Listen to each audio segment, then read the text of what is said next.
Hi കൂട്ടുകാരെ, ഇന്ന് നമ്മൾ കാണാൻ പോകുന്നത് വേറെ ലെവലൊരു ക്യാറ്റ് ആൻഡ് മൗസ് കളി പോലെ ഓരോ സെക്കൻഡും ട്വിസ്റ്റും മിസ്റ്ററിയും ത്രില്ലറൊക്കെ നിറച്ചിട്ടുള്ള കിടിലൻ ചൈനീസ് ത്രില്ലർ കഥയാണ്. നിങ്ങൾക്ക് ഉറപ്പായിട്ടും ഈ കഥ ഇഷ്ടാവും. കഥയെക്കുറിച്ച് അധികമൊന്നും ഞാൻ പറയുന്നില്ല, കണ്ടിട്ട് അഭിപ്രായം നിങ്ങൾ കമന്റ് ബോക്സിൽ അറിയിക്കുക. ഇതിലും അടിപൊളി കഥകൾ വേഗത്തിൽ നിങ്ങളിലേക്ക് എത്തിക്കാൻ എനിക്ക് നിങ്ങൾ ആകെ ചെയ്തേണ്ടത് ഇപ്പൊ തന്നെ ഈ വീഡിയോയ്ക്ക് എല്ലാ കൂട്ടുകാരും മാക്സിമം ഒന്ന് ലൈക്ക് ചെയ്യുക. TM ഫാമിലിയുടെ പവർ ഒന്ന് കാണട്ടെ. ഈ ഒരു കഥ ഇഷ്ടപ്പെടുകയാണ്, ഇതുപോലെ കഥകൾ കാണാൻ തോന്നുകയാണെങ്കിൽ ട്വിസ്റ്റ് മലയാളി എന്ന നമ്മുടെ ചാനൽ സബ്സ്ക്രൈബ് ചെയ്ത് വെക്കാനും മറക്കരുത്. അപ്പോൾ നമ്മൾ തുടങ്ങുകയല്ലേ TM ഫാമിലി. ഈ കഥയുടെ തുടക്കത്തില് നമ്മുടെ ഹീറോ ഒരു ബാങ്കിലെ പൈസ വിഡ്രോ ചെയ്യാനുള്ള സ്ലിപ്പ് ഫില്ല് ചെയ്തുകൊണ്ടിരിക്കുകയാണ്. അതേ സമയത്ത് ആ ബാങ്കിലേക്ക് ഒരു 3-4 പേര് മുഖത്ത് മാസ്ക് ഒക്കെ ധരിച്ചിട്ട് ആ ബാങ്ക് കൊള്ളയടിക്കാൻ ശ്രമിക്കുകയാണ്. വന്ന ഉടൻ തന്നെ ആ ബാങ്കിന്റെ ക്യാമറകള് വെടിവെച്ച് തകർത്തിട്ടുണ്ട്. ബാങ്കിലെ സെക്യൂരിറ്റിയും വെടിവെച്ച് കൊന്നുകളഞ്ഞിട്ടുണ്ട്. ഈ ഒരു സിറ്റുവേഷനില് ആ ബാങ്കില് ആരെങ്കിലും ശബ്ദം ഉണ്ടാക്കുവോ? എല്ലാവരും ഭയന്ന് വിറച്ചിരിക്കുകയാണ്. നിമിഷ നേരം കൊണ്ട് ആ ബാങ്കിലെ പൈസ മുഴുവൻ അവരുടെ ബാഗില് നിറയ്ക്കുന്നുണ്ട്. അതേ സമയത്ത് അവർക്ക് രക്ഷപ്പെട്ടു പോകാനുള്ള ഒരു ബ്ലാക്ക് കളർ ടൊയോറ്റ കാറ് പുറത്തു വന്ന് നിർത്തിയിട്ടുമുണ്ട്. ആ കള്ളന്മാരില് 3 പേര് വേഗം തന്നെ ഓടി കാറിൽ കയറിയിട്ടുണ്ട്. എന്നാൽ 4ാമത്തെ ആള് കാറിലേക്ക് കയറാൻ പോകുമ്പോ അതുവരെ പേടിച്ച് നിലത്ത് കിടന്ന ഹീറോ അടുത്തുണ്ടായിരുന്ന ഒരു ഡസ്റ്റ്ബിൻ എടുത്തിട്ട് ആ കള്ളന്റെ കാലിലേക്ക് വലിച്ചെറിയുന്നുണ്ട്. അവൻ കാല് തെറ്റി നിലത്ത് വീണിട്ട് അവന്റെ മുഖം മൂടി അഴിഞ്ഞു പോയിട്ടുണ്ട്. പെട്ടെന്ന് തന്നെ ഹീറോ എങ്ങനെയാണോ ആദ്യം കിടന്നത് അതുപോലെ തിരിഞ്ഞു കിടക്കുകയും ചെയ്യുന്നുണ്ട്. എന്നാൽ പിന്നിൽ നിന്ന് ആ ഒരു കള്ളൻ എറിഞ്ഞതുകൊണ്ട് ആരാണ് എറിഞ്ഞതെന്ന് അവന് മനസ്സിലായിട്ടില്ല. എന്നാൽ ആ കള്ളന്റെ മുഖത്തെ മാസ്ക് കഴിഞ്ഞത് പോലും അവന് പ്രശ്നമല്ല. ഏത് കോപ്പനാടാ എന്നെ എറിഞ്ഞേ? അങ്ങനെ ഓരോരുത്തരോട് അവൻ ചോദിച്ചുകൊണ്ടിരിക്കുകയാണ്. എന്നാൽ ഇതുവരെ ഒന്നും അറിയാത്ത പാവത്തെ പോലെ ഇരുന്ന ഹീറോ ആ ഒരു കള്ളന്റെ മുഖം മുഴുവനായിട്ട് സ്കാൻ ചെയ്യാണ്. അതായത് സാധാരണ സ്കാൻ അല്ല. അവന്റെ മൂക്കിന്റെ വലിപ്പം ഇത്ര സെന്റിമീറ്റർ, കണ്ണിന്റെ വലിപ്പം ഇത്ര സെന്റിമീറ്റർ, മുഖത്തിന്റെ മൊത്തത്തിലുള്ള വീതി, നീളം, അവന്റെ പിരികത്തിന്റെ വലിപ്പം, അതിന്റെ ഇടയിലുള്ള ഗ്യാപ്പ്, അങ്ങനെ ആ കള്ളന്റെ മുഖം മുഴുവനായിട്ട് ഹീറോയുടെ മനസ്സിലാൻ പതിച്ചിട്ടുണ്ട്. ഇനിയും അവിടെ നിന്നാല് ഉറപ്പായിട്ടും ജയില്, പഞ്ഞിക്കിടൽ, ചോരച്ചാർത്തി അതോർത്തിട്ട് അവൻ വേഗം കാറിലേക്ക് ഓടിക്കേറി അവിടുന്ന് രക്ഷപ്പെട്ടു പോവാണ്. എന്നാൽ ആ കള്ളന്മാര് അവിടുന്ന് പോയി കഴിഞ്ഞ ഉടൻ തന്നെ ആ ഒരു ബാങ്കിലുണ്ടായിരുന്ന ഒരു പോസ്റ്ററിലെ ഒരാളുടെ മുഖത്തായിട്ട് അവൻ ആ കള്ളന്റെ മുഖത്തിന്റെ അളവ് സ്കാൻ ചെയ്തിരുന്നില്ലേ, അത് രേഖപ്പെടുത്തി വെക്കുന്നുണ്ട്. അതിനുള്ളില് പോലീസ് അങ്ങോട്ടേക്ക് എത്തിയിട്ടുണ്ട്. നമ്മുടെ പോലീസുകാരൻ ചോദിക്കുന്നുണ്ട്, ആ കളവ് നടത്തിയ ആരുടെയെങ്കിലും മുഖം നിങ്ങൾക്ക് ആർക്കെങ്കിലും ഓർമ്മയുണ്ടോ? അപ്പോ നമ്മുടെ ഹീറോ ഓൾറെഡി ഒരു പോസ്റ്ററില് അവന്റെ കാൽക്കുലേഷൻസ് എഴുതി വെച്ചിരുന്നില്ലേ. അപ്പോ പോലീസുകാരോട് പറയുന്നുണ്ട്, സാറേ മൊത്തത്തില് 5 കള്ളന്മാരാണ് ബാങ്കിലേക്ക് വന്നിട്ടുണ്ടായിരുന്നത്. അതിലൊരാള് കാറ് ഡ്രൈവ് ചെയ്യായിരുന്നു. ബാക്കി 4 പേരില് ഒരുത്തന്റെ മുഖം വ്യക്തമായിട്ട് ഞാൻ കണ്ടിട്ടുണ്ട്. അവന്റെ മുഖത്തിന്റെ അളവാണ് ഈ ഒരു പോസ്റ്ററിൽ ഞാൻ എഴുതി വെച്ചിട്ടുള്ളത്. പിന്നെ അവര് രക്ഷപ്പെട്ടു പോയത് ഒരു ബ്ലാക്ക് കളർ ടൊയോറ്റ കാറിലാണ്. ആ കാറിന്റെ നമ്പർ ഞാൻ കണ്ടിരുന്നു. അത് നോക്കുമ്പോൾ ഗവൺമെന്റ് ഒഫീഷ്യൽസ് ഉപയോഗിക്കുന്ന നമ്പറാണ്. അപ്പോൾ ആ കാറ് ഉറപ്പായിട്ടും ഒരു കള്ളവണ്ടിയാണ്. എന്നാൽ നമ്മുടെ ഹീറോ ഒരു കാൽക്കുലേഷനിലാണ് അങ്ങനെ പറയുന്നത്. എന്നാൽ സംശയം തീർക്കാൻ നമ്മുടെ പോലീസുകാരൻ ഹീറോ പറഞ്ഞ ആ നമ്പർ വെരിഫൈ ചെയ്ത് നോക്കുമ്പോൾ അതൊരു ഗവൺമെന്റ് ഒഫീഷ്യലിന്റെ നമ്പറാണ്. അപ്പോൾ ഹീറോ പറഞ്ഞ പോലെ ആ കള്ളന്മാര് അതുപോലുള്ള ഒരു വണ്ടി കട്ടിട്ട് ഫേക്ക് ഗവൺമെന്റ് ഒഫീഷ്യലിന്റെ നമ്പർ പ്ലേറ്റ് ആഡ് ചെയ്തതാണ്. പോലീസുകാരൻ പറയുന്നുണ്ട്, നമ്മള് പോലീസുകാരാണ്, നമ്മൾക്ക് പോലും ഇത് കണ്ടുപിടിക്കാനേ കുറെ അന്വേഷിക്കേണ്ടി വന്നു. എന്നാല് അവൻ എങ്ങനെയാ ഇത്ര പെട്ടെന്ന് ഇത് കണ്ടുപിടിച്ചത്? അവൻ എവിടെയാണുള്ളത്? അങ്ങനെ ഹീറോയുടെ അടുത്തേക്ക് അവര് വരുമ്പോ അതിനുള്ളില് നമ്മുടെ ഹീറോ ആ ഒരു കള്ളന്റെ മുഖം കണ്ടിരുന്നില്ലേ, ആ ഒരു അളവ് വെച്ചിട്ട് ഡ്രോയിങ് ആർട്ടിസ്റ്റിനെ കൊണ്ട് ആ കള്ളന്റെ മുഖം അവൻ വരച്ചെടുത്തിട്ടുണ്ട്. ആ ഒരു ചിത്രം കണ്ടിട്ട് നമ്മുടെ പോലീസുകാരൻ ഷോക്കായി പോവാണ്. അങ്ങേര് ചോദിക്കുന്നുണ്ട്, ഏതൊരുത്തനാണെങ്കിലും ആദ്യം ഒരാളെ കണ്ടു കഴിഞ്ഞാലേ അത് ചിത്രമാക്കിയാല് കാർട്ടൂൺ പോലെ ഉണ്ടാവാറ്. എന്നാൽ നിങ്ങൾ എങ്ങനെയാ ഒറ്റ പ്രാവശ്യം കണ്ടിട്ട് ഫോട്ടോ കോപ്പി എടുത്ത പോലെ ഇത്ര വ്യക്തമായിട്ട് ഒരാളുടെ മുഖം ഓർത്ത് വരപ്പിക്കാൻ കഴിഞ്ഞേ? ഇത് കാണുമ്പോ കള്ളനെ അടുത്ത് വെച്ച് വരച്ച പോലെ ഉണ്ടല്ലോ. പോലീസുകാരന് സംശയം വന്നത് ഹീറോയ്ക്ക് മനസ്സിലായിട്ടുണ്ട്. അത്രേ ഉള്ളോ, ഒരു 2 സെക്കൻഡ്. അങ്ങനെ പോലീസുകാരന്റെ മുഖം നമ്മുടെ ഹീറോ ശരിക്കും നോക്കിയിട്ട് അവന്റെ കണ്ണടച്ചിട്ട് ഡ്രോയിങ് ആർട്ടിസ്റ്റിനോട് അവൻ പറയുന്നുണ്ട്, പിരികത്തിന് ഇത്ര വീതി കൊടുക്കുക, കണ്ണിന് ഇത്ര വീതി കൊടുക്കുക, മൂക്ക് ഇത്ര സെന്റിമീറ്ററില്, കാത് ഇത്ര വീതിയില്, അങ്ങനെ ഓരോ അവയവങ്ങളും ആ ഒരു ഡ്രോയിങ് ആർട്ടിസ്റ്റിനെ കൊണ്ട് വരപ്പിച്ചിട്ട് അവസാനം നോക്കുമ്പോ അത് ആരുടെ ചിത്ര? പക്ക നമ്മുടെ പോലീസുകാരൻ തന്നെ. ഇനിയും പോലീസുകാരന് വല്ല സംശയം ഉണ്ടാവോ? അങ്ങനെ ഹീറോ വരച്ചു കൊടുത്ത ആ ഒരു കള്ളന്റെ ഡ്രോയിങ് വെച്ചിട്ട് അവനെ കെട്ടിപ്പൂട്ടി ജയിലിൽ അടയ്ക്കുന്നുണ്ട്. ഒരു എവിഡൻസും അവശേഷിപ്പിക്കാത്ത ആ കള്ളന്മാരെ പിടിച്ചത് ഹീറോയുടെ ബ്രില്യൻസ് കൊണ്ടാണ്. ഹീറോ ഒരു മാത്തമാറ്റിക്കൽ കിങ് ആണെന്നുള്ള ഒരു പദവിയും ഹീറോയ്ക്ക് പോലീസുകാർ കൊടുക്കുന്നുണ്ട്. അതേസമയത്ത് മറ്റൊരു ഭാഗത്ത് ഒരു ചെറിയ പെൺകുട്ടി ഒരാൾക്ക് കഥ പറഞ്ഞു പറഞ്ഞു കൊടുക്കുന്നുണ്ട് അയാളുടെ കാലിന് എന്തോ പറ്റിയിട്ടുണ്ട്. എന്നാൽ അയാളുടെ മുഖത്ത് ഒരു മീശയുണ്ട്, നമ്മുടെ ഹീറോയുടെ മുഖത്ത് മീശയില്ല. അതായത് ഇത് നമ്മുടെ ഹീറോയുടെ ജ്യേഷ്ഠനാണ്. നമുക്കിങ്ങനെ ബ്രോ എന്ന് വിളിക്കാം. കുറച്ചു നാൾ മുൻപ് ബ്രോയ്ക്ക് നടന്ന ഒരു ആക്സിഡന്റ് കാരണം ഇനി നമ്മുടെ ബ്രോയ്ക്ക് നടക്കാൻ കഴിയില്ല. അപ്പോൾ ഹീറോയോട് ബ്രോ പറയുന്നുണ്ട് ഇനിയും ഈ ഹോസ്പിറ്റലിൽ എന്തിനാ സമയം കളയുന്നേ, നമുക്ക് വീട്ടിലേക്ക് പോവാം. അങ്ങനെ ബ്രോ ഒരു കമ്പ്യൂട്ടർ റിപ്പയറിംഗ് ഷോപ്പാണ് നടത്തുന്നത്. ആ ഷോപ്പിലെ അങ്ങനെ ഡ്രോപ്പ് ചെയ്യാണ്. എന്നാൽ ബ്രോയ്ക്ക് ഇതുവരെയായിട്ട് കല്യാണം കഴിഞ്ഞിട്ടില്ല, മറ്റ് ഫാമിലി ഒന്നുമില്ല. എന്നാൽ നമ്മുടെ ഹീറോയുടെ കല്യാണം കഴിഞ്ഞു, അവനൊരു മകളുണ്ട്. അപ്പോൾ ഹീറോ പറയുന്നുണ്ട് എന്തിനാ ഒറ്റയ്ക്ക് താമസിക്കുന്നേ, എന്റെ കൂടെ വീട്ടിലേക്ക് വന്നൂടെ. അപ്പോൾ ബ്രോ പറയുന്നുണ്ട് എന്തിനാടാ ഈ ഒരു സിറ്റുവേഷനിൽ നിന്നെ കൂടി ബുദ്ധിമുട്ടിക്കുന്നേ, എന്റെ കാര്യം ഞാൻ ഒറ്റയ്ക്ക് നോക്കിക്കോളാം, നീ നിന്റെ ഫാമിലിയെ കയറിയേ. അങ്ങനെ ഫാമിലിയും കൂട്ടിയിട്ട് ഹീറോ അവിടെ നിന്ന് പോവാണ്. എന്നാൽ അടുത്ത ദിവസം പോലീസ് സ്റ്റേഷനിലെ മുഴുവൻ കമ്പ്യൂട്ടറുകളും സെർവറും ആരോ ഹാക്ക് ചെയ്തിട്ടുണ്ട്. അവിടെയുള്ള ഒരേ ഒരു സ്ക്രീനിൽ മാത്രം എന്തോ നമ്പർ കോമ്പിനേഷൻസ് ഓടിക്കൊണ്ടിരിക്കുകയാണ്. ആ പോലീസുകാർ മുഴുവനായിട്ട് പഠിച്ച പണി 12 ചെയ്ത് നോക്കുന്നുണ്ട്. എന്നാൽ ആ ഡിസ്പ്ലേയിൽ തെളിഞ്ഞിട്ടുള്ള നമ്പർ കോമ്പിനേഷൻസ് അവർക്ക് കണ്ടെത്താൻ കഴിഞ്ഞിട്ടില്ല. അപ്പോൾ നമ്മുടെ ഹീറോയെ കുറിച്ച് പോലീസുകാരൻ അറിയാലോ, ഒരു മാത്തമാറ്റിക് കിങ് അല്ലേ. അപ്പോൾ ഹീറോയെ വിളിപ്പിച്ചാലേ ഇതിന് ഒരു പ്രതിവിധി കിട്ടും. അങ്ങനെ ഹീറോയെ പോലീസ് സ്റ്റേഷനിലേക്ക് കൊണ്ടുവരികയാണ്. ഹീറോയ്ക്ക് ആ ഒരു നമ്പർ കോമ്പിനേഷൻസ് കാണിച്ചു കൊടുക്കുന്നുണ്ട്. പക്ഷെ തുടക്കത്തിലൊന്നും ഹീറോയ്ക്ക് അതെന്താണെന്ന് മനസ്സിലാവുന്നില്ല. അതുപോലെ ആർക്കും അത് മനസ്സിലാവുന്നില്ല. പെട്ടെന്ന് ആ ഒരു നമ്പറൊക്കെ മാറിയിട്ട് ഒരു അനിമേഷൻ ലേഡി ക്യാരക്ടർ ആ സ്ക്രീനിൽ തെളിയാണ്. ആ ഒരു ക്യാരക്ടർ പറയുന്ന പോലെ ബാക്ക്ഗ്രൗണ്ടില് ഒരു കമ്പ്യൂട്ടറൈസ്ഡ് ലേഡി വോയിസും പ്ലേ ആവുന്നുണ്ട്. ആ ഒരു പെൺകുട്ടി പറയുന്നുണ്ട് എന്തൊക്കെയുണ്ട്, എല്ലാവർക്കും സുഖമല്ലേ, നിങ്ങൾക്ക് എന്താ പ്രശ്നം, നിങ്ങൾ പുറത്തല്ലേ, എന്നാൽ ജയിലിലുള്ള ആളുകൾ എത്രത്തോളം കഷ്ടപ്പെടും, അവർക്ക് തീരെ സുഖം ഉണ്ടാവില്ലല്ലോ. അപ്പോൾ അവളെ നമുക്ക് വില്ലി എന്ന് വിളിക്കാം. അപ്പോൾ പോലീസുകാരൻ ചോദിക്കുന്നുണ്ട് അല്ല മോളെ, നിനക്ക് എത്ര ധൈര്യം ഉണ്ടെങ്കിൽ പോലീസിന്റെ സെർവറും സിസ്റ്റവും നീ ഹാക്ക് ചെയ്യും, മര്യാദക്ക് മോളിത് നിർത്തിയേക്ക്, എന്റെ കയ്യിൽ നിന്നെ കിട്ടിയാലേ അലക്കി പിഴിഞ്ഞ് ഞാൻ ആറിയിടും. എന്നാൽ നമ്മുടെ ഹീറോ സമാധാനത്തില് വില്ലിയുടെ ആവശ്യം എന്താണെന്നൊക്കെ ചോദിക്കുന്നുണ്ട്.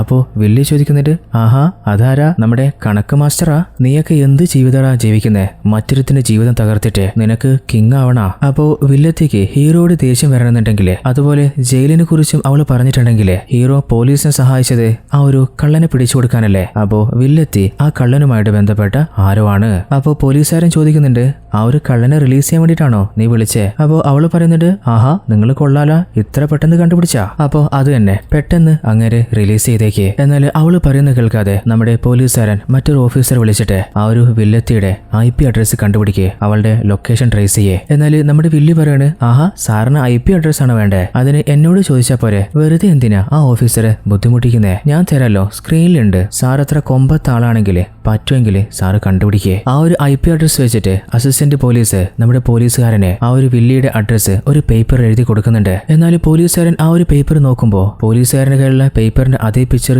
സ്ക്രീനിൽ വരികയാണ്. ഇതിൽ നിന്ന് പോലീസുകാർ മനസ്സിലായിട്ടുണ്ട് ആ ഒരു സ്റ്റേഷനിലെ മുഴുവൻ ക്യാമറയും വില്ലി ഹാക്ക് ചെയ്തിട്ടുണ്ട്. അതായത് ആ സ്റ്റേഷനിൽ നടക്കുന്ന ഓരോ കാര്യങ്ങളും വില്ലി വ്യക്തമായിട്ട് കാണുന്നുണ്ട്. അതും കൂടെ ആയപ്പോ പോലീസുകാരന് വല്ലാതെ കലിപ്പായിട്ടുണ്ട്. മോളെ നീ മര്യാദക നിർത്തിക്കോ. അപ്പോ വില്ലി പറയുന്നുണ്ട് സാറേ, സാറിന് ഇതുവരെയായിട്ട് എന്നെ മനസ്സിലായില്ലേ, സാറ് പതിയെ ആ ജനലിൽ നിന്ന് പുറത്തേക്ക് ഒന്ന് നോക്കുക. അവര് ജനലിലൂടെ പുറത്തേക്ക് നോക്കുമ്പോൾ ആ സ്റ്റേഷന്റെ നേരെ ഓപ്പോസിറ്റുള്ള ബിൽഡിങ്ങില് ഒരു ഫ്ലാറ്റില് ബോംബ് ബ്ലാസ്റ്റ് ആവുകയാണ്. അതായത് വില്ലി പല സ്ഥലത്തും ബോംബ് സെറ്റ് ചെയ്തിട്ടുണ്ട്. അതിൽ ചെറുതായിട്ട് ഷോക്കായ പോലീസുകാരൻ ചോദിക്കുന്നുണ്ട് നീ ഇതെന്തൊക്കെയാ ചെയ്യുന്നേ. അപ്പോ വില്ലത്തി പറയാണ് സാറേ ഇത് വെറും സാമ്പിള് മാത്രമാണ്, ഇനിയും 2 സ്ഥലത്ത് ഞാൻ ബോംബ് വെച്ചിട്ടുണ്ട്. പിന്നെ നിങ്ങൾ അടച്ചു വെച്ചിട്ടുള്ള ആ ഒരു കള്ളനില്ലേ, അങ്ങനെ റിലീസ് ചെയ്തിട്ടില്ലെങ്കിലേ ഉത്സവത്തിന് കഥന പൊട്ടൂലേ, അതുപോലെ ഞാൻ പൊട്ടിക്കും. എന്നിട്ട് അവള് ഫോണ് കട്ട് ചെയ്യാണ്. അപ്പോൾ വില്ലിയുടെ വോയിസ് ഒരു ലേഡി വോയിസ് പോലെയല്ലേ അവർ കേട്ടിരുന്നത്, പക്ഷേ കമ്പ്യൂട്ടറൈസ്ഡ് വോയിസ് ആണ്.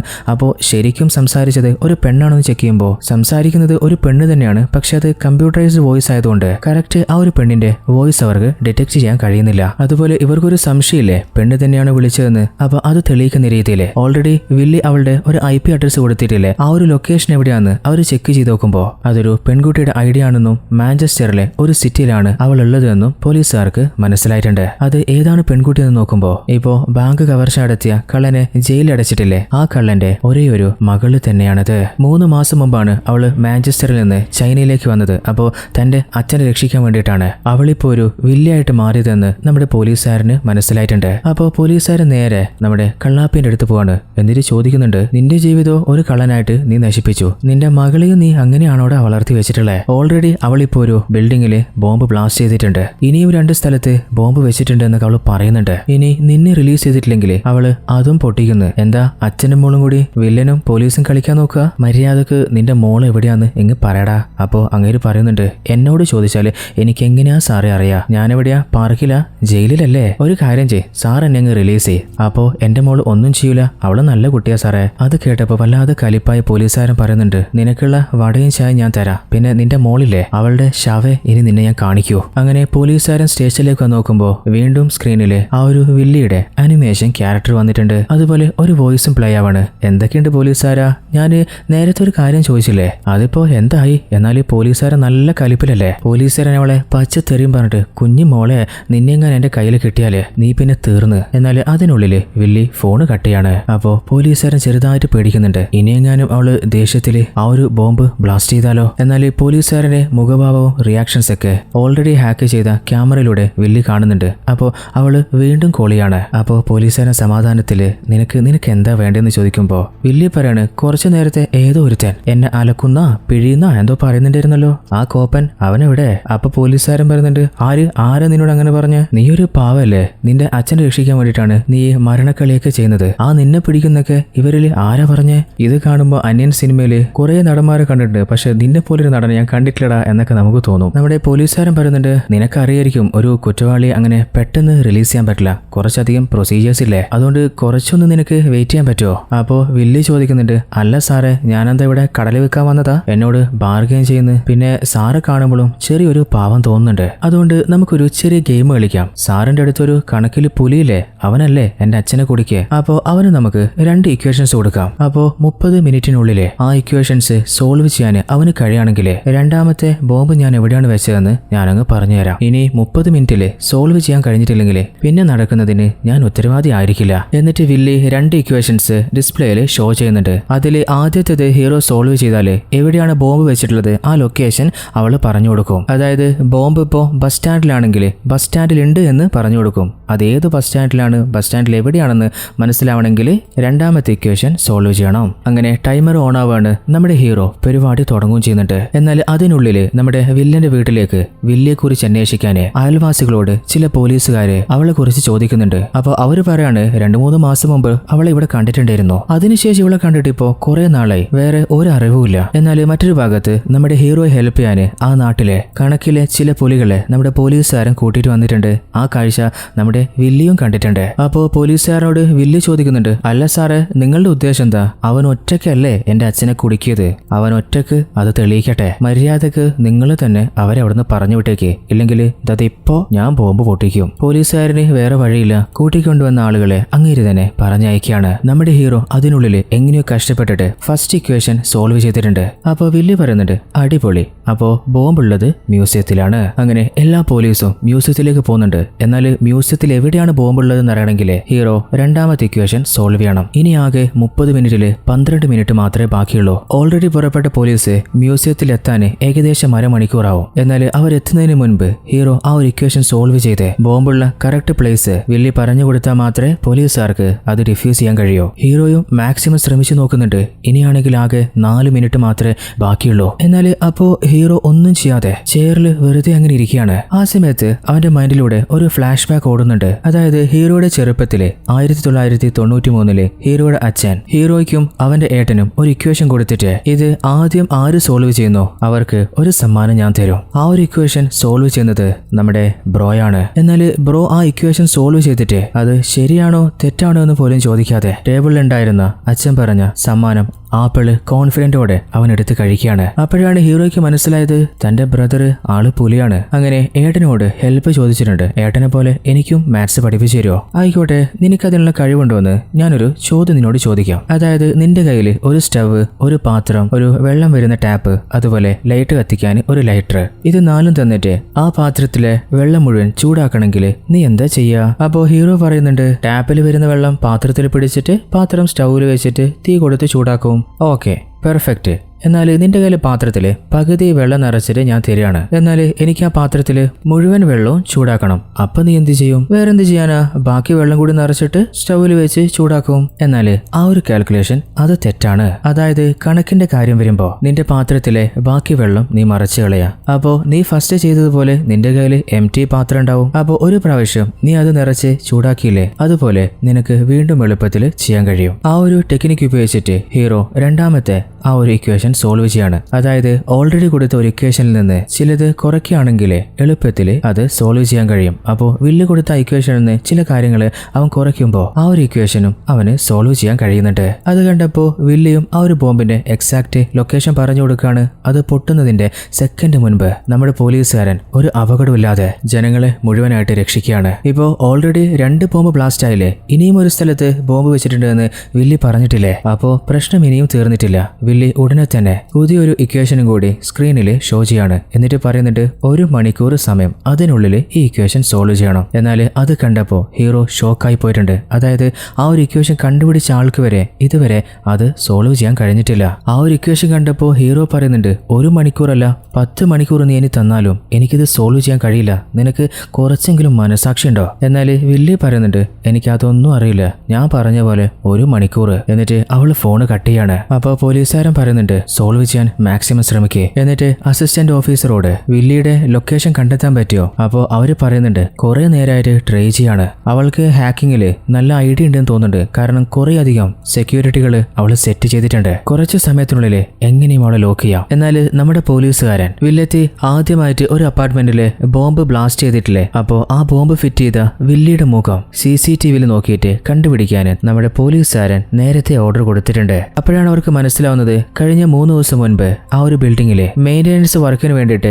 ക്യാമറകൾ ഓഫ് ചെയ്ത് വെച്ചിട്ടുണ്ടായിരുന്നു. അപ്പോൾ ആ സമയത്തായിരിക്കാം വില്ലിയോ അല്ലെങ്കിൽ വില്ലിയുടെ ആരെങ്കിലും അവിടെ ബോംബ് സെറ്റ് ചെയ്തത്. അപ്പോൾ പോലീസുകാരൻ പറയുന്നുണ്ട് ഇനി ബിൽഡിങ്ങിലെ ക്യാമറ ഇല്ലെങ്കിലും ബിൽഡിങ്ങിലേക്ക് വരാനുള്ള വഴിയില്ലേ, ആ വഴിയിൽ എവിടേക്ക് ക്യാമറയുണ്ടോ ആ ഭാഗത്ത് സംശയം തോന്നിക്കുന്ന ആരെങ്കിലും കാണുന്നുണ്ടോ എന്നൊന്ന് ചെക്ക് ചെയ്യേ. അങ്ങനെ അവർ ചെക്ക് ചെയ്യുമ്പോൾ എന്നാണോ ആ ബിൽഡിങ്ങില് ക്യാമറ ഓഫ് ചെയ്തത് അതേ ദിവസം ഒരു പ്ലാസ്റ്റിക് കവർ പിടിച്ചിട്ട് ഒരാള് ആ ബിൽഡിങ്ങിലേക്ക് നടന്നു പോകുന്നുണ്ട്. എന്നാൽ കുറച്ചു കഴിഞ്ഞ് അവൻ തിരിച്ചു വരുമ്പോ അവന്റെ കയ്യിൽ ആ പ്ലാസ്റ്റിക് കവറില്ല. അപ്പോ പോലീസുകാരന് ഒരു സംശയമുണ്ട്, നമ്മളോട് ഫോണിൽ സംസാരിക്കുന്നത് ഒരു സ്ത്രീയല്ലേ, എന്നാൽ ഇതൊരു പുരുഷനാണല്ലോ, ഇനി വില്ലി പറഞ്ഞതനുസരിച്ചിട്ട് വേറെ ആരെങ്കിലും ചെയ്യുന്നതായിരിക്കോ? എന്നാൽ ഒരു ലേഡി പോലീസ് പറയുന്നുണ്ട് ആ ഒരു വില്ലന്റെ വീട്ടില് അവര് റെയ്ഡിന് പോയ സമയത്ത് അവിടെ നിന്ന് കുറെ മയക്കുമരുന്നുകൾ അവർക്ക് കിട്ടിയിട്ടുണ്ട്. എന്നാൽ അത് അവന്റെ മകളുടെ അഥവാ വില്ലിയുടെ റൂമിൽ നിന്നാണ് അവർക്ക് കിട്ടിയത്. അതിന് അവൻ ഉപയോഗിക്കുന്നതാണോ വില്ലി ഉപയോഗിക്കുന്നതാണോ എന്ന് അവർക്ക് വ്യക്തമല്ല. അങ്ങനെ പോലീസിന്റെ തല പുകഞ്ഞുകൊണ്ടിരിക്കുമ്പോൾ വില്ലി ഓൾറെഡി നമ്മുടെ ഹീറോയ്ക്ക് ഒരു ഇക്വേഷൻ കൊടുത്തിട്ട് സോൾവ് ചെയ്യാൻ പറഞ്ഞിരുന്നില്ലേ, ആ ഒരു ന്യൂസ് അവള് മീഡിയയില് സോഷ്യൽ മീഡിയയിലൊക്കെ സ്പ്രെഡ് ചെയ്തിട്ടുണ്ട്. അതറിഞ്ഞിട്ട് സ്റ്റേഷന് മുൻപില് കുറേയധികം റിപ്പോർട്ടേഴ്സ് കുന്നുകൂടിയിട്ട് നമ്മുടെ പോലീസുകാരന്റെ ചെവി തിന്നുന്നുണ്ട്. എന്നാൽ ആ ഒരു ഇക്വേഷൻ നമ്മുടെ ഹീറോയ്ക്ക് സോൾവ് ചെയ്യാൻ കഴിയുന്നില്ലല്ലോ. അങ്ങോട്ടേക്ക് നമ്മുടെ ഹീറോയിൻ വരികയാണ്.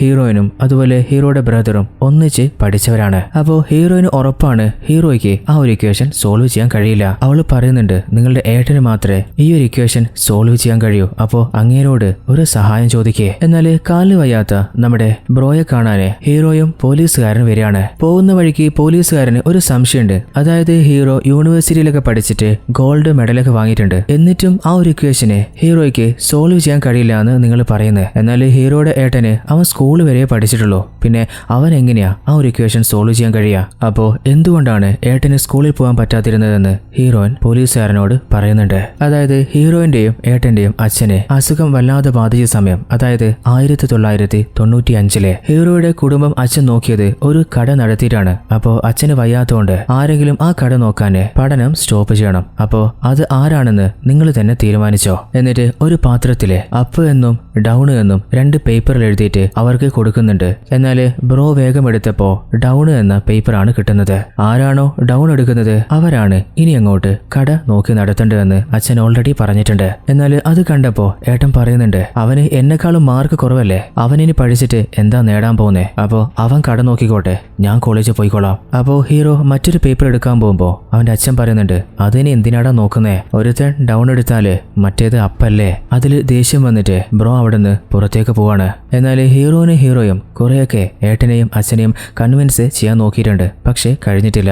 അങ്ങനെയാണ് ബ്രോയുടെ സ്കൂൾ പഠനം നിലച്ചുപോയത്. അങ്ങനെ അവര് ബ്രോയെ ബ്രോയുടെ വീട്ടിലെത്തിയിട്ട് ബ്രോയെ വിളിക്കുകയാണ്. എന്നാൽ ബ്രോയ്ക്ക് നടക്കാൻ കഴിയാത്തതുകൊണ്ട് മെല്ലെയല്ലേ വരാൻ കഴിയോ? എന്നാൽ നമ്മുടെ പോലീസുകാരന് അതറിയില്ലല്ലോ. അങ്ങേര് ചോദിക്കുന്നുണ്ട്, എന്താ അവൻ വരാൻ ഇത്ര താമസിക്കുന്നേ? അപ്പൊ ഹീറോയിൻ പറയുന്നുണ്ട്, അത് കുറച്ച് നാൾ മുൻപ് ബ്രോയ്ക്ക് ഒരു ചെറിയ ആക്സിഡന്റ് പറ്റിയിട്ടുണ്ട്. അതിനുശേഷം അവർക്ക് നടക്കാൻ പറ്റാതെയായി. അപ്പോഴാണ് എന്താണെന്ന് സംഭവിച്ചതെന്ന് നമ്മൾ കാണുന്നത്. കുറച്ച് നാളുകൾക്ക് മുൻപ് രാത്രി സമയത്ത് ഹീറോ എന്തോ ഒന്നങ്ങനെ വാച്ച് ചെയ്തുകൊണ്ടിരിക്കുകയാണ്. അപ്പോൾ റോഡരികിലായിട്ട് ഫിക്സ് ചെയ്ത ഒരു മെഷീനെ ഒരുത്തൻ എടുക്കാൻ വന്നിട്ടുണ്ട്. അത് കണ്ടപ്പോൾ ഹീറോ അവനെ പിന്തുടർന്നു പോവാണ്. അവൻ ഭയന്നോടുമ്പോൾ ഒരു ട്രക്ക് വന്നിട്ട് അവനെ ഇടിച്ച് തെറിപ്പിക്കുകയാണ്. എന്നാൽ താഴെ വീണ ശേഷം അതാരാണെന്ന് ഹീറോ പോയി നോക്കുമ്പോൾ അത് ഹീറോയുടെ ബ്രദറായിരുന്നു. എന്നാൽ എന്തിനായിരിക്കും അന്ന് ഹീറോയെ കണ്ടിട്ട് അവന്റെ ഏട്ടൻ ഓടിയിട്ടുണ്ടാവുക? അറിയില്ല. അങ്ങനെ നമ്മുടെ ഹീറോയും പോലീസുകാരനും സ്റ്റേഷനിലേക്ക് ബ്രോയെ കൂട്ടിയിട്ട് വന്നിട്ട് ഇനി വെറും 20 മിനിറ്റ് മാത്രമേ ബാക്കിയുള്ളൂ, അതിനുള്ളിൽ ആ ഒരു ഇക്വേഷൻ സോൾവ് ചെയ്യണം. അപ്പോൾ ബ്രോ പറയുന്നുണ്ട്, ഈ ഒരു ഇക്വേഷന് 20 മിനിറ്റിലോ? എങ്ങനെയാടാ 20 മിനിറ്റിൽ സോൾവ് ചെയ്യുക? കുറെ ആളുകളുടെ ജീവൻ അപകടത്തിലാന്ന് നിങ്ങൾ പറയുന്നതുകൊണ്ട് ഞാനൊന്ന് ശ്രമിച്ചു നോക്കാം. എന്നാൽ അതിനു മുമ്പ് എനിക്ക് ചില കണ്ടീഷൻസ് ഉണ്ട്. അതായത് നിങ്ങൾക്ക് എത്ര ആളുകളെ ഇവിടെ കൂട്ടം കൂട്ടാൻ പറ്റുമോ അത്രയും ആളുകളെ കൂട്ടിക്കോ. അതായത് എന്റെ കഴിവ് പുറത്തു വരണമെങ്കിൽ എനിക്ക് അതിനുള്ള എനർജി കിട്ടുമ്പോൾ എന്റെ കഴിവ് അറിയാതെ പുറത്തു വരും. ഏതൊരാൾക്ക് ഓടാൻ കഴിയുന്നതിനും ഒരു സ്പീഡ് ഉണ്ട്. എന്നാൽ അതേ ആളെ വല്ല പുലിയും പിന്തുടരുകയാണെങ്കിൽ അവൻ ഓടുന്ന സ്പീഡ് ചിലപ്പോൾ ആർക്കും കണക്ക് കൂട്ടാൻ പോലും കഴിയില്ല. അപ്പോൾ അത്ര വേഗത്തിൽ എനിക്ക് ഇക്വേഷൻ സോൾവ് ചെയ്യണമെങ്കിൽ ആ വില്ല് ഓൾറെഡി കുറച്ച് ടൈം തന്നിട്ടില്ലേ, ആ ടൈം തീരാൻ പോകുന്നോറും എന്നോട് ഒരാൾ പറഞ്ഞുകൊണ്ടേയിരിക്കണം. എന്നിട്ട് ഹീറോയിനോട് ബ്രോ പറയുന്നുണ്ട്, പണ്ടൊക്കെ ഞാനും അനിയനും ഓടുമ്പോൾ നീ ആയിരുന്നില്ലേ വാഗൊണ്ട് തന്നെ കൗണ്ട് ചെയ്യാറ്? അപ്പോൾ അവരുടെ പഴയൊരു ഫ്ലാഷ് ബാക്ക് നമ്മൾ കാണുന്നുണ്ട്. അതായത് ബ്രോ പറഞ്ഞ പോലെ ചെറുപ്പത്തിൽ ഹീറോയിൻ തന്നെയാണ് അവരുടെ റേസിംഗിൽ കൗണ്ട് ചെയ്യാറ്. എന്നാൽ ചെറുപ്പത്തിൽ ഹീറോയിനെയും ബ്രോയെയും കാണുമ്പോൾ ഇവർ തമ്മിലാണ് പ്രണയിച്ചതെന്ന് നമുക്ക് തോന്നുന്നുണ്ട്. എന്നാൽ അവള് കല്യാണം കഴിച്ചത് നമ്മുടെ ഹീറോയല്ലേ? എന്തെങ്കിലും രഹസ്യം ഉണ്ടാവുമായിരിക്കും. നമ്മുടെ വില്ലി പോലീസുകാരോട് പറഞ്ഞിരുന്നില്ലേ വേറെ ആരെയും കൊണ്ട് ഹെൽപ്പ് ചെയ്യിപ്പിക്കാൻ പാടില്ല എന്ന്? അപ്പോൾ ബ്രോ ഹെൽപ്പ് ചെയ്യുന്നത് വില്ലി അറിയാതിരിക്കാൻ ഹീറോയുടെ ചെവിയിൽ ബ്ലൂടൂത്തിന്റെ ഒരു ഹെഡ്സെറ്റ് വെച്ചിട്ടുണ്ട്. മറ്റൊരു റൂമിൽ നിന്ന് ബ്രോ ആ ഒരു ഇക്വേഷൻ സോൾവ് ചെയ്തിട്ട് ഹീറോയ്ക്ക് പറഞ്ഞു കൊടുക്കുന്നുണ്ട്. അപ്പോൾ വില്ലി കാണുന്ന പോലെ നമ്മുടെ ഹീറോയും അത് സോൾവ് ചെയ്തിട്ട് ബോർഡിൽ എഴുതാണ്. എന്നാൽ കുറെ നേരം ഏട്ടനും അനിയനും കൂടി പരമാവധി പരിശ്രമിച്ച് നോക്കുന്നുണ്ട്. പക്ഷെ ഒന്നും നടക്കുന്നില്ല. അതായത് നമുക്ക് ഓൾറെഡി അറിയാലോ ഈ ഒരു ഇക്വേഷൻ ഉണ്ടാക്കിയ ആൾക്ക് പോലും അത് സോൾവ് ചെയ്യാൻ കഴിഞ്ഞിട്ടില്ല. അങ്ങനെ അവര് ഇക്വേഷൻ എഴുതാണ്, വീണ്ടും വായിക്കുകയാണ്, വീണ്ടും എഴുതാണ്. എന്നാൽ കുറച്ച് കഴിഞ്ഞപ്പോൾ പോലീസുകാരന് പോലും സംശയമായിട്ടുണ്ട്, ഇവർക്കൊന്നും ഇത് കണ്ടെത്താൻ പറ്റും തോന്നുന്നില്ല. ഇനി ആകെ സമയം ബാക്കിയുള്ളത് വെറും 2 മിനിറ്റ് മാത്രമാണ്. എന്നാൽ 2 മിനിറ്റ് ബാക്കി നിൽക്കെ നമ്മുടെ ബ്രോ ആ ഒരു ഇക്വേഷൻ സോൾവ് ചെയ്യാണ്. അങ്ങനെ എല്ലാവരും ബ്രോയ്ക്ക് താങ്ക്സ് പറഞ്ഞിട്ട് ഹീറോയുടെ റൂമിലേക്ക് വരികയാണ്. എന്നിട്ട് വില്ലിയോട് എവിടെയാണ് ബോംബ് കറക്റ്റ് വെച്ചിട്ടുള്ളത് ആ ലൊക്കേഷൻ ചോദിക്കുകയാണ്. എന്നാൽ കുറച്ച് സെക്കൻഡ് വില്ലി ഒന്നും പറയുന്നില്ല. എന്നിട്ട് അവള് പറയാണ്, നിങ്ങളുടെ പോലീസ് സ്റ്റേഷനിലെ കബോർഡിൽ തന്നെയാണ് ഞാൻ ആ ബോംബ് വെച്ചിട്ടുള്ളത്. അവര് മുഴുവനായിട്ട് തേടി നോക്കുന്നുണ്ട്. ഇനി ആകെ 10 സെക്കൻഡ് മാത്രമേ ബാക്കിയുള്ളൂ. എന്നാൽ അതിനുള്ളിൽ തന്നെ ആ ബോംബ് എങ്ങനെ കണ്ടുപിടിച്ച് ജനലിലൂടെ ആർക്കും ഒരു ആപത്തുമില്ലാതെ ഇത്തവണയും അവര് രക്ഷപ്പെട്ടിട്ടുണ്ട്. അതും സെക്കൻഡ് ഗ്യാപ്പില് ബ്രോയുടെ ഹെൽപ്പില്ലാതെ ഒരിക്കലും ഇവർക്ക് രക്ഷപ്പെടാനേ കഴിയില്ലായിരുന്നു. അങ്ങനെ മീഡിയ മുഴുവനായിട്ട് ഹീറോയെ എങ്ങനെയാണ് പുകഴ്ത്തിയിരുന്നത് അതുപോലെ ബ്രോയെ ഇപ്പോ കണക്കിലെ ജീനിയസ് ആണെന്ന് വാഴ്ത്തി പാടുന്നുണ്ട്. അങ്ങനെ ഹീറോയും ഏട്ടനും കൂടി തിരിച്ചു പോകുന്ന സമയത്ത് ഹീറോ പറയുന്നുണ്ട്, ഞാൻ അറിയാതെയാണെങ്കിലും ഏട്ടന്റെ കാലിങ്ങനെയാവാന് ഞാനല്ലേ കാരണം, എന്നോട് ക്ഷമിക്കില്ലേ? അപ്പോഴാണ് അന്ന് ശരിക്ക് എന്താണ് സംഭവിച്ചതെന്ന് നമ്മൾ കാണുന്നത്. അതായത് അന്ന് ആക്സിഡന്റ് നടക്കുന്നതിന് മുൻപ് ഹീറോ 2 പ്രാവശ്യം ആ ടോൾ ഗേറ്റ് പാസ് ചെയ്ത് പോയപ്പോ ഹീറോയുടെ അക്കൗണ്ടിൽ നിന്ന് പൈസ പോയിട്ടുണ്ട്. എന്താണെന്ന് നോക്കുമ്പോ റോഡിനരികിലായിട്ട് 100 മീറ്റർ അകലെ ആരോ ഒരു സ്കാനിങ് മെഷീന് സെറ്റ് ചെയ്ത് വെച്ചിട്ടുണ്ട്. അതായത് എങ്ങനെയാണോ ടോൾ ഗേറ്റിൽ എങ്ങനെയാണോ കാറ് സ്കാൻ ചെയ്തിട്ട് ക്യാഷ് എടുക്കുക അതുപോലെ തന്നെയാണ് ഈ ഒരു സ്കാനിങ് മെഷീൻ വർക്ക് ചെയ്യുന്നത്. എന്നാൽ ഇതിന്റെ പിന്നിൽ ആരാണെന്ന് കണ്ടുപിടിക്കാനാണ് ഹീറോ അന്ന് അവിടെ കാത്തിരുന്നത്. അപ്പോൾ ഹീറോയിന് കോൾ ചെയ്തിട്ടുണ്ട്. അവൻ പറയുന്നുണ്ട്, എനിക്ക് എന്റെ ഏട്ടന്റെ മേലെയാണ് സംശയം, കാരണം അവന് മാത്രമേ ഇങ്ങനെയൊരു മെഷീൻ ഉണ്ടാക്കാൻ കഴിയൂ. അപ്പോഴാണ് ഹീറോയിന് മറ്റൊരു ട്വിസ്റ്റ് റിവീൽ ചെയ്യുന്നത്. അതിനവന് 6 വർഷം ജയിലിൽ കടന്നിട്ട് ഇപ്പോഴല്ലേ പുറത്തു വന്ന ഉടൻ തന്നെ അവൻ അങ്ങനെ വല്ലതും ചെയ്യോ? എന്നാൽ അപ്പോഴാണ് മുഖം മറിച്ച് ഒരാള് ആ മെഷീൻ എടുക്കാൻ വരുന്നത്. എന്നാൽ അത് ഏട്ടനാണെന്നറിയാതെയാണ് ഹീറോ അവനെ പിന്തുടർന്നു പോയത്. അങ്ങനെയാണ് ആ ആക്സിഡന്റ് സംഭവിക്കുന്നത്. എന്നാൽ കഴിഞ്ഞ 2 ദിവസമായിട്ട് ആ സിറ്റിയെയും പോലീസ് സ്റ്റേഷന് മുഴുവനായിട്ട് വെള്ളം കുടിപ്പിച്ച വില്ലിയില്ലേ, അവളെ കുറിച്ച് ഇപ്പോ ഒരു വിവരവുമില്ല. അതുമാത്രമല്ല അവളെ ഹാക്ക് ചെയ്ത എല്ലാ സിസ്റ്റവും റിക്കവർ ആയിട്ടുണ്ട്, പഴയതുപോലെ ആയിട്ടുണ്ട്. അവൾ എവിടെയായിരിക്കും പോയിട്ടുണ്ടാവാന്ന് സംശയത്തിൽ പോലീസുകാർ നിൽക്കുമ്പോൾ അപ്പോഴാണ് മറ്റൊരു ട്വിസ്റ്റ് റിവീൽ ആവുന്നത്. അതായത് ഇത്രയും നേരം ഇവരെ വിറപ്പിച്ച ആ ഒരു വില്ലി അവള് മരണപ്പെട്ടിട്ടുണ്ട്. അവളുടെ ബോഡി എവിടുന്ന കിട്ടിയെന്ന് നോക്കുമ്പോൾ അവളുടെ അച്ഛനില്ലേ ആ ഒരു ബാങ്ക് റോബർ, അങ്ങേരുടെ വീട്ടിലെ ഫ്രീസറിൽ നിന്നാണ് പോലീസിന് കിട്ടിയത്. അതുമാത്രമല്ല അവള് മരണപ്പെട്ടിട്ട് 1 മാസം കഴിഞ്ഞിട്ടുണ്ട് എന്ന് ഫോറൻസിക് ടീം പോലീസിനോട് പറയുന്നുണ്ട്. 1 മാസം മുമ്പ് അവൾ മരണപ്പെട്ടിട്ടുണ്ടെങ്കിൽ പിന്നെ എങ്ങനെയാ കഴിഞ്ഞ ദിവസം അവൾക്ക് ഈ ഹാക്കിങ്ങും ഭീഷണിപ്പെടുത്തലൊക്കെ ചെയ്യാൻ കഴിയാ? അപ്പോ ആ സംശയം തീർക്കാനേ നേരെ ജയിലില് നമ്മുടെ കള്ളാപ്പിയെ കാണാൻ പോവാണ്. പോലീസുകാരൻ ചോദിക്കുന്നുണ്ട്, അല്ല മരത്തലയാ, നീ ആരെയാ പറ്റിക്കാൻ നോക്കുന്നേ? നിന്റെ ഫ്രീസറിൽ നിന്ന് ഒരു ഗിഫ്റ്റ് കിട്ടിയിട്ടുണ്ട്. നിന്റെ മോള് എങ്ങനെയാടാ അവള് മരണപ്പെട്ടെ? എന്നാൽ പോലീസ് അന്വേഷിച്ചപ്പോ അവളുടെ റൂമിൽ നിന്ന് കുറച്ച് മയക്കുമരുന്ന് കിട്ടിയിരുന്നില്ലേ? ആ മയക്കുമരുന്ന് അവള് ഓവറായിട്ട് ഉപയോഗിച്ചുകൊണ്ടാണ് അവള് മരണപ്പെട്ടു പോയത്. എന്നാൽ തന്റെ മകളെ പിരിയാൻ കഴിയാത്തതുകൊണ്ടാണ് സ്വന്തം വീട്ടിലെ ഫ്രീസറിലെ മകളെ അങ്ങേര് സൂക്ഷിച്ചിട്ടുണ്ടായിരുന്നത്. തന്റെ മകള് മരണപ്പെട്ട കാര്യം ഓൾറെഡി ഇയാൾക്കറിയായിരുന്നു. എന്നാൽ കഴിഞ്ഞ പ്രാവശ്യം പോലീസ് വന്ന് ചോദിച്ചപ്പോ രക്ഷപ്പെടാനുള്ള ഒരു തുറുപ്പ് ചീട്ടാണെങ്കിൽ എന്തിനു ഉപയോഗിക്കാതിരിക്കുന്നത്? അതുകൊണ്ടാണ് പോലീസുകാരനോട് സത്യമൊന്നും തുറന്ന് പറയാതിരുന്നത്. എന്നാൽ അതൊക്കെ ശരിയാണ്. കഴിഞ്ഞ 2 ദിവസമായിട്ട് പോലീസിനെ ഭീഷണിപ്പെടുത്തിയ ഹാക്ക് ചെയ്ത ആള് ഇയാളുടെ മകളുടെ ഐഡന്റിറ്റി ഉപയോഗിച്ചിട്ടല്ലേ അതൊക്കെ ചെയ്തിട്ടുള്ളത്. അപ്പോ ആ ഒരു പെൺകുട്ടി മരണപ്പെട്ടത് ആർക്കാണോ അറിയാ, അവർക്ക് മാത്രമേ അവളുടെ പേര് വെച്ചിട്ട് ഇതൊക്കെ ചെയ്യാൻ കഴിയോ? പോലീസുകാരൻ ചോദിക്കുന്നുണ്ട്, നിന്റെ മകള് മരിച്ചത് നിനക്കല്ലാതെ വേറെ ആർക്കാ അറിയാ? അപ്പോഴാണ് അടുത്ത ട്വിസ്റ്റ് റിവീൽ ആവുന്നത്. അങ്ങേര് പറയുന്നുണ്ട്, ഇതിനു മുൻപ് ഞാൻ ജയിലിൽ കടന്നപ്പോ എന്റെ കൂടെ ഒരുത്തനുണ്ടായിരുന്നു. എന്റെ മകള് മരിക്കുന്ന സമയത്ത് അവനും എന്റെ കൂടെ വീട്ടിലുണ്ടായിരുന്നു. അവൻ ആരാണെന്ന് നോക്കുമ്പോ വേറെ ആരുമല്ല, നമ്മുടെ ഹീറോയുടെ ഏട്ടനായിട്ടുള്ള ബ്രോയാണ്. ആഹാ, ഇതിന്റെയൊക്കെ പിന്നില് നമ്മുടെ ഏട്ടായിരുന്നാ? ഏട്ടായിക്ക് നടക്കാൻ പോലും പറ്റില്ലല്ലോ, പിന്നെ എങ്ങനെയായിരിക്കും ഏട്ടായി ഇതൊക്കെ ചെയ്തിട്ടുണ്ടാവുക? അപ്പോഴാണ് അടുത്ത ട്വിസ്റ്റ് റിവീൽ ആവുന്നത്. അതായത് ആക്സിഡന്റ് പറ്റിയിട്ട് ഹോസ്പിറ്റലിൽ നിന്ന് നമ്മുടെ ഹീറോ ഏട്ടായിയെ വീട്ടിൽ കൊണ്ടാക്കാൻ പോയിരുന്നില്ലേ? എന്നാൽ ഹീറോയുടെ ശ്രദ്ധ ചെറുതായിട്ട് മാറിയപ്പോ അതുവരെ എഴുന്നേൽക്കാൻ പോലും പറ്റാത്ത നമ്മുടെ ബ്രോ സിമ്പിൾ ആയിട്ട് എഴുന്നേറ്റ് നിൽക്കുന്നുണ്ട്. അതായത് അവന് നല്ലോണം നടക്കാൻ കഴിയും. അതായത് ആളുകളെ അവൻ നൈസായിട്ട് പറ്റിച്ചുകൊണ്ടിരിക്കുകയാണ്. അങ്ങനെ വീൽ ചെയറിൽ നിന്ന് എഴുന്നേറ്റ് ഉടൻ തന്നെ ഹീറോയെ അടിച്ച് താഴെയിട്ടിട്ട്, നീ കാരണാടാ എന്റെ ജീവിതത്തിലെ ഒരു സൗഭാഗ്യം എനിക്ക് കിട്ടാതിരുന്നത്. ഇനി നിന്റെ ജീവിതം ഞാനാണ് ജീവിക്കാൻ പോകുന്നത്. എന്നിട്ട് ഹീറോയുടെ വീട്ടിലേക്ക് അവൻ നേരെ പോവാണ്. എന്നാൽ നമ്മുടെ പോലീസുകാരനെ നമ്മുടെ ഏട്ടായിയാണ് വില്ലിയായിട്ട് മാറിയിട്ട് ഈ ഒരു ഹാക്കിങ് മുഴുവൻ ചെയ്തതെന്ന് ഒരു സംശയം ഉണ്ടായിരുന്നില്ലേ? ആ ഒരു സംശയം സത്യമാണെന്ന് തെളിയുന്ന രീതിയിൽ ഏത് ഐഡിയിൽ നിന്നാണോ ഹാക്കിങ് നടന്നത് അതവർ ട്രേസ് ചെയ്യുമ്പോൾ ഇപ്പോൾ അവർക്ക് ഫൈൻഡ് ചെയ്യാൻ പറ്റുന്നുണ്ട്. അത് ഏട്ടായിയുടെ ആ ഒരു കടയുടെ അഡ്രസ്സാണ്. അതായത് ഇതിന്റെയൊക്കെ പിന്നില് നമ്മുടെ ഏട്ടായിയാണെന്ന് ഇപ്പോൾ അവർക്ക് ഉറപ്പായിട്ടുണ്ട്. ആ ഒരു സ്റ്റേഷനിൽ ബോംബ് വെച്ചതുപോലും നമ്മുടെ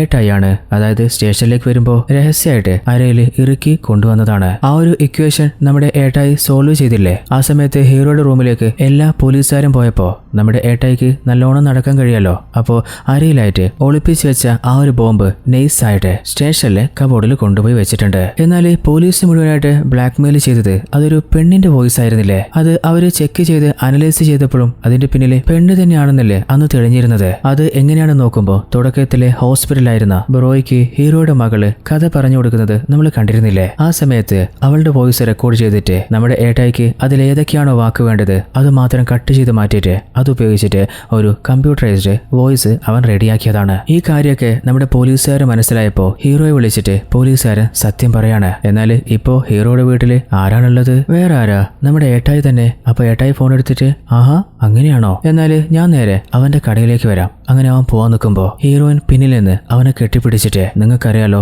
നിങ്ങളുടെ ബ്രദറിന് നമ്മൾ കുറേയധികം കടപ്പെട്ടിട്ടുണ്ട്, അതുകൊണ്ട് അവർക്ക് ഒന്നും തന്നെ സംഭവിക്കാൻ പാടില്ല. അപ്പോഴാണ് നമ്മളൊരു ഫ്ലാഷ് ബാക്ക് കാണുന്നത്. അതായത് കുറച്ചു മുൻപ് നമ്മുടെ ബ്രോയ്ക്കും ഹീറോയിനിടയിൽ എന്തോ ഒരു പ്രണയം പോലെ നമുക്ക് ഫീൽ ചെയ്തിരുന്നില്ലേ? അത് സത്യമായിരുന്നു. എന്നാൽ 1995 ഹീറോയിനും ഹീറോയും കോളേജിൽ ചേർന്ന് കഴിഞ്ഞ ശേഷം ബ്രോയിൽ നിന്ന് ഹീറോയിന് ഒരു കത്തും തന്നെ കിട്ടിയിട്ടില്ല. അത് ഓർത്തിട്ട് ഹീറോയിന് വല്ലാതെ സങ്കടമായിട്ടുണ്ട്. ചിലപ്പോ അങ്ങനെ എന്നെ മറന്നിട്ടുണ്ടാവും. അപ്പോൾ ആ ഒരു ചാൻസിൽ ഹീറോയിനെ സമാധാനിപ്പിച്ചിട്ടുണ്ട്. അങ്ങനെയാണ് അവരുടെ ഇടയിൽ ഒരു പ്രണയം ഉണ്ടാവുന്നത്. അങ്ങനെ അവസാനം അവര് ഒന്നിക്കുകയും ചെയ്തിട്ടുണ്ട്. എന്നാൽ ഹീറോയിനോടുള്ള ദേഷ്യം കൊണ്ടായിരുന്നില്ല അന്ന് ബ്രോ ഹീറോയിന് കത്തെഴുതാതിരുന്നത്. ആ സമയത്ത് ബ്രോ ജയിലിൽ പെട്ടുപോയതായിരുന്നു. അപ്പോൾ എങ്ങനെയാണ് അവനൊന്ന് ജയിലിലായത്? അതായത് ആ സമയത്ത് അവരുടെ അച്ഛന് തീരെ സുഖമില്ലാതെയായി. അനിയന്റെ കോളേജ് പഠനത്തിന് പൈസ ആവശ്യമാണ്, അച്ഛന്റെ ചികിത്സക്കും പൈസ വേണം. അങ്ങനെ ഒരു കമ്പനിക്ക് ഇല്ലീഗലായിട്ട് ഫ്രോഡ് ചെയ്യുന്ന ഒരു മെഷീനെ നമ്മുടെ ബ്രോ റെഡിയാക്കി കൊടുത്തിട്ടുണ്ട്. അങ്ങനെയാണ് 6 വർഷം നമ്മുടെ ബ്രോ ജയിലിലായി പോയത്. എന്നാൽ കുറച്ചു നാൾക്ക് ശേഷം ഹീറോയിന് ആ കാര്യം മനസ്സിലായിട്ടുണ്ട്. എന്നാൽ അതിനുള്ളില് അവരുടെ ഇടയിൽ നല്ലൊരു ബന്ധം ഉണ്ടായിട്ടുണ്ട്. അതുകൊണ്ട് തന്നെ ഹീറോയെ അവൾക്ക് ഒഴിവാക്കാൻ കഴിഞ്ഞില്ല. അങ്ങനെ നമ്മുടെ ബ്രോ നേരെ പോലീസുകാരുടെ അടുത്തേക്ക് പോവാണ്. പോലീസുകാരൻ കരുതുന്നത് എന്താ, ഇത് നമ്മുടെ ഹീറോയാണെന്നല്ലേ? അങ്ങേര് ചോദിക്കുന്നുണ്ട്, എന്തിനായിരിക്കും നിന്റെ ഏട്ടൻ ഇതൊക്കെ ചെയ്തിട്ടുണ്ടാവുക? അപ്പോ നൈസായിട്ട് അവൻ പറയാണ്, അത് വേറൊന്നുമല്ല, അവന് എന്റെ മേലെ പണ്ടേ നല്ല കലിപ്പാണ്. ചെറുപ്പം മുതലേ ഞാൻ കാരണമാണ് അവന്റെ പഠിത്തം, അവന്റെ പ്രണയം എല്ലാം അവന് നഷ്ടമായത്. അപ്പോ എന്നോട് പകരം വീട്ടാനാണ് അവന്റെ ജീവൻ വരെ അവൻ പണയം വെച്ചിട്ട് ആ ഒരു ഗെയിം കളിച്ചത്. അതുമാത്രല്ല, അവന്റെ അരയിൽ ബോംബ് വെച്ചിട്ടല്ലേ അവനന്ന് സ്റ്റേഷനിലേക്ക് വന്നത്. ആ ഒരു സമയത്ത് ഇക്വേഷൻ സോൾവ് ചെയ്യാൻ കഴിഞ്ഞിട്ടില്ലെങ്കിൽ ആ ഒരു ബോംബ് ബ്ലാസ്റ്റ് ആവുമെന്ന് അവനും അറിയായിരുന്നല്ലോ. എന്നിട്ടും അവൻ എന്തിനാ ആ റിസ്ക് എടുത്തത്? അതായത് എന്നെക്കാളും അവനാണ് ബെസ്റ്റ് എന്ന് ലോകത്തിനു മുൻപിൽ അവന് തെളിയിക്കാൻ വേണ്ടിയിട്ട്. എന്നാൽ പെട്ടെന്നാണ് അവന്റെ കട പൊട്ടിത്തെറിക്കുന്നത്. അപ്പോ ഉള്ളിൽ കുടുങ്ങിപ്പോയ ഹീറോ അവന് വല്ലതും സംഭവിച്ചോ? അപ്പോഴാണ് അടുത്ത ട്വിസ്റ്റ്. നമ്മുടെ പോലീസുകാരൻ നമ്മുടെ ബ്രോയുടെ മുഖത്തൊരൊറ്റ പഞ്ച്. മറ്റൊരു ഭാഗത്ത് 2 പോലീസുകാര് ഹീറോയെ രക്ഷപ്പെടുത്തിയിട്ട് കൂട്ടിക്കൊണ്ടിരുന്നുണ്ട്. പോലീസുകാർക്ക് അവർക്ക് എങ്ങനെയാ സത്യം മനസ്സിലായത്? അതായത് അവരെ ഹെൽപ്പ് ചെയ്തത് ഹീറോനാണ്. അതായത് ചെറുപ്പം മുതലേ അവരുടെ 2 പേരുടെയും ബെസ്റ്റ് ഫ്രണ്ട് ആയിരുന്നില്ലേ ഹീറോയിനെ. അപ്പോ കുറച്ചു മുൻപ് ഹീറോയിൻ നമ്മുടെ ഏട്ടായിയെ കെട്ടിപ്പിടിച്ചില്ലേ? അപ്പൊ തന്നെ അവൾക്ക് മനസ്സിലായിട്ടുണ്ട്, ഇത് തന്റെ ഭർത്താവല്ല, ഇത് അവന്റെ ഏട്ടനാണ്.